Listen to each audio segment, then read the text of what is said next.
Bismillahirrahmanirrahim. Assalamualaikum warahmatullahi wabarakatuh. Perkenalkan, nama saya Zuriani, NIM 2014020006. Pada kesempatan kali ini kita akan membahas tentang pembuatan latar belakang masalah dalam proposal penelitian skripsi. Sebelum kita masuk ke pembahasan latar belakang masalah, terlebih dahulu kita harus mengetahui tentang apa itu masalah.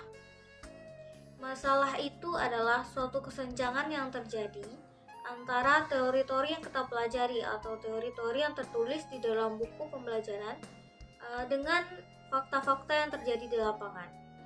Salah satu contohnya yaitu pendapat dari Ahmad Rusdi Taimiyah. Dia mengatakan bahwa siswa di Madrasah Tsanawiyah itu sudah harus bisa menghafal sekitar 1.500 kosakata dalam berbahasa Arab. Tetapi pada faktanya siswa itu belum mampu untuk menguasai 1.500 kosakata tersebut. Nah, di sini bisa kita lihat terjadi kesenjangan antara teori-teori suatu hal yang harusnya terjadi dengan apa yang terjadi di lapangan yang kita lihat di lapangan. Nah, setelah itu baru kita masuk ke pembahasan latar belakang masalah. Dalam latar belakang masalah ini ada 3 pembagian pembahasan yang harus ada di dalam latar belakang masalah tersebut. Yang pertama itu yaitu landasan filosofis. Dalam landasan filosofis ini kita harus bisa berpikir secara filsafat, yaitu berpikir secara mendalam tentang apa yang ingin kita teliti. Nah, misal kita ingin meneliti tentang penguasaan mufradat pada siswa, maka kita harus melakukan kajian mendalam tentang mufradat tersebut. Nah, dalam landasan filosofis ini juga terbagi ke dalam 3 bagian. Yang pertama yaitu ontologi, yang kedua epistemologi, dan yang ketiga yaitu aksiologi. Ontologi ini membahas tentang hakikat. Jadi dalam pembahasan ontologi dalam latar belakang masalah ini yaitu kita membahas tentang hakikat permasalahan yang akan kita pecahkan. Misalnya kita ingin membahas masalah tentang mufradat, jadi dalam pembahasan ontologi ini kita membahas tentang hakikat-hakikat mufradat tersebut, segala sesuatu yang berkaitan dengan hakikat mufradat tersebut. Yang kedua yaitu epistemologi. Epistemologi ini membahas tentang keberadaan apa yang akan kita teliti dalam suatu bidang keilmuan. Nah, kita contohkan lagi dalam mufradat tadi. Di dalam epistemologi ini membahas tentang apakah mufradat ini dipelajari atau tidak di dalam pembelajaran para siswa gitu. Karena apabila suatu hal yang akan kita teliti itu tidak ada dalam pembahasan atau tidak ada dalam pembelajaran, maka kita akan mengalami kendala dalam melakukan penelitian atau kita tidak bisa melakukan penelitian terhadap masalah tersebut. Nah, yang terakhir yaitu aksiologi. Aksiologi ini berarti nilai atau manfaat. Dalam aksiologi ini kita menuliskan apakah setelah kita meneliti hal tersebut, apakah hal itu bermanfaat, baik itu untuk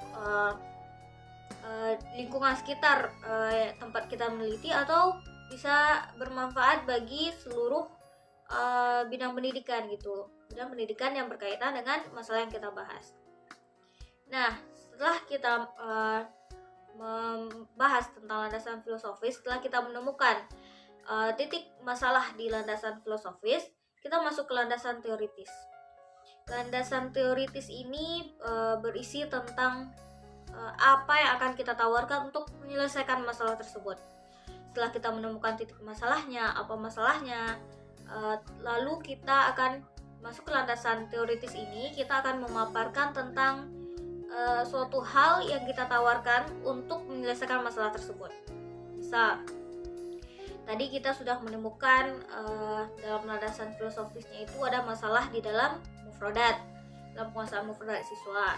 Nah, dalam bidang teoritis, landasan teoritis ini kita harus membahas tentang apa sih yang kita tawarkan untuk menyelesaikan masalah tersebut.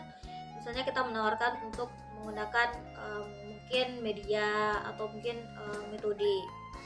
Nah, dalam media mungkin kita akan menggunakan media audiovisual berupa video lagu untuk meningkatkan penguasaan mufradat siswa. Nah, di dalam landasan teoritis ini kita harus membahas tentang media yang kita ajukan tersebut, tentang apa itu media yang mungkin video lagu, apa itu media video lagu itu, keunggulan dari media tersebut sehingga orang bisa tertarik dengan media yang kita tawarkan. Nah, landasan yang terakhir dalam latar belakang masalah itu landasan faktual. Landasan faktual ini berisi tentang fakta-fakta yang ada di lapangan. Apa yang sebenarnya terjadi di lapangan tentang masalah yang kita teliti gitu. Jadi dalam landasan faktual ini bisa kita peroleh dari suatu kegiatan yang namanya dirosah awaliyah, yaitu suatu penelitian atau observasi yang kita lakukan sebelum kita melakukan penelitian yang lebih besar. Nah, dalam dirosah awaliyah ini ada 3 sumber yang bisa kita gunakan untuk memperoleh data-data faktual. Yang pertama yaitu paper atau data-data tertulis tentang suatu hal yang akan kita teliti. Data tertulis ini bisa berupa nilai-nilai siswa terkait dengan suatu hal atau masalah yang akan kita teliti. Yang kedua yaitu person. Person ini yaitu orang yang berkaitan langsung dengan masalah yang akan kita bahas.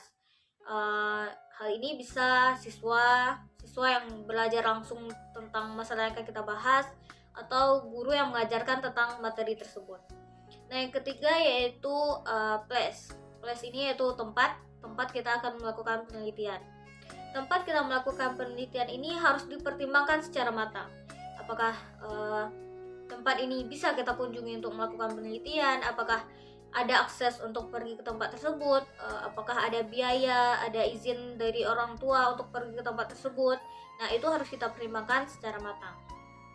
Nah, salah satu lagi isi dari latar belakang masalah itu yaitu dirosah sabiqah.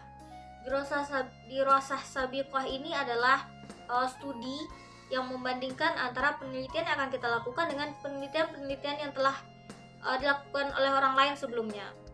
Dalam dirosah sabiqah ini harus ada relevansi antara penelitian yang akan kita lakukan dengan penelitian yang telah ada, kan tetapi tidak boleh persis sama.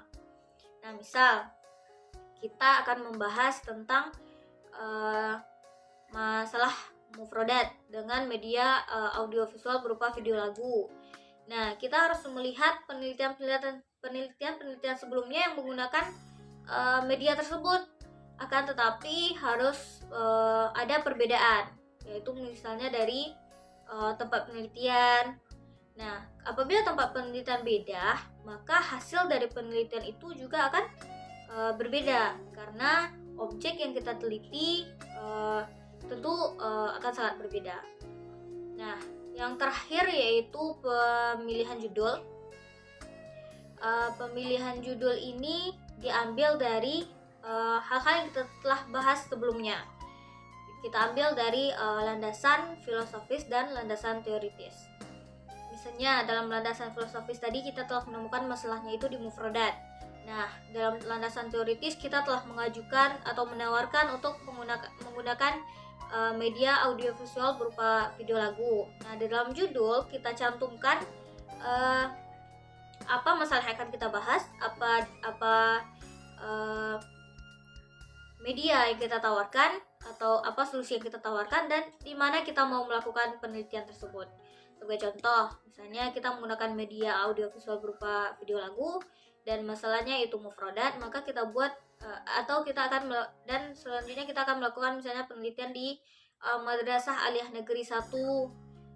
Nah, maka dalam judul kita harus mencantumkan penerapan media audiovisual berupa video lagu dalam penguasaan mufradat siswa kelas 10 misalnya Madrasah Aliyah Negeri 1. Nah, mungkin sekian penjelasan dari saya tentang penyusunan latar belakang masalah dalam proposal penelitian skripsi. Semoga bisa dipahami dan bermanfaat bagi kita semua, apalagi bagi saya yang menyampaikan. Mohon maaf atas segala kesalahan. Saya akhiri. Assalamualaikum warahmatullahi wabarakatuh.